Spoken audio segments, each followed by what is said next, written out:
Hi, everyone. Henry DeVries with Wealth Authority TV. This is where we help those wealth managers and financial advisors find right fit clients. And we look at important issues in the financial services industry. And we have an author with us today, Paul Dorsey. Paul, how are you today? Hey, Henry, how are you doing? I'm great now that you're here. Why don't you introduce yourself to the viewers? Okay, I'm Paul Dorsey. I've been a financial advisor for the past 25 years. Been in the financial industry for 10 before that.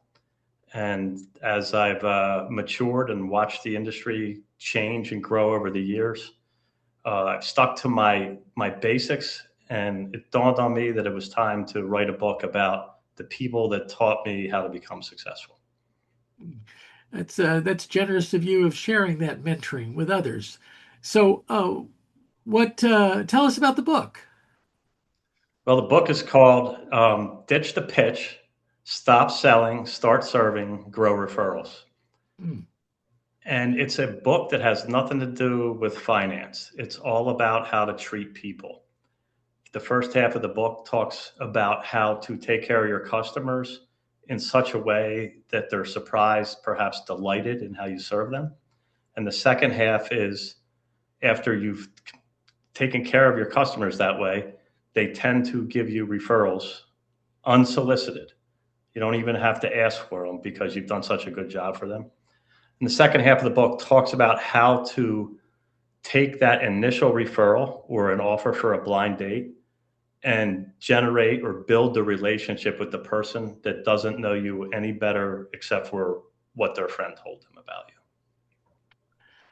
I know when I sold life insurance, it was so important to get referrals, and it was so awkward. I really enjoyed reading your book and helping you edit that book, and just a lot of great wisdom there. Well, let's go to the opinion question I wanted to get from you, and that's this.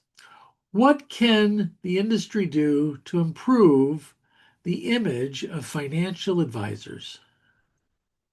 Well, as I was growing up in the industry, the financial advisors that I worked with and met, I worked with a trust company that serviced financial advisors and their clients.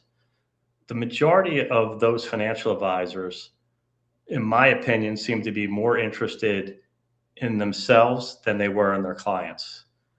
They would always bring a client to the table and we would talk to them about trust or how we could help them. And it wasn't very long. Maybe the second question or third question is, well, how do I get paid and how much do I get paid? As opposed to how do I solve the client's problems? And to me, that's the most important thing. The client is coming to you, the customer is coming to you for help. And I think if the industry could focus more on the customer as opposed to the product or the sale, I think it would be a much stronger, more reputable industry. There you go.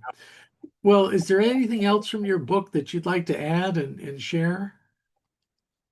There's plenty. I have about 14 chapters. I'll use a simple story, which I think sums up what I'm trying to say with the book. I was sitting here at this house. I opened the front door and a sparrow flew in. And it was dusk. It scared the sparrow when I opened the door. And he flew in, made a right turn into the living room, and went to the highest point, which was the curtain rod. And I looked at the bird and I said, the bird has the same goal as I do, and that's to get the bird out of the house safely. But I couldn't talk to him about it. My mother in law comes in, she turns on the light, the bird flies up the steps. Now I'm in real trouble because the bird's in the second floor of the house. But it dawned on me that the bird was flying to the light because it trusted the light. So I asked my daughter to go out to the kitchen and grab a flashlight. She comes back and she says, Dad, you had one of these on your phone, which I didn't even think about. So we hand the flashlight to my 90-year-old mother. I shut the lights out and I tell the girls to get ready. She shines the flashlight down the steps, and within a second, the bird flies down the steps. My second daughter opens the door and the bird flies out. So why do I use this as a metaphor? Because it dawned on me that I could tell you that I'm a great advisor. I could tell the world I'm a great advisor, but anybody can do that. And I could have yelled at that bird as much as I want. But once the bird trusts the delight, the bird flew out the door.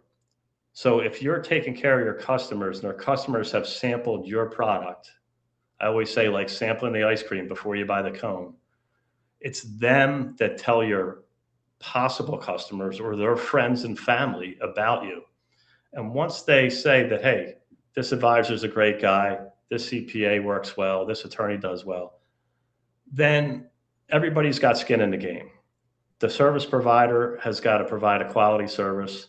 The referee, as I call her or him, has to trust that you're going to do a good job, and the person that receives the referral and hires you.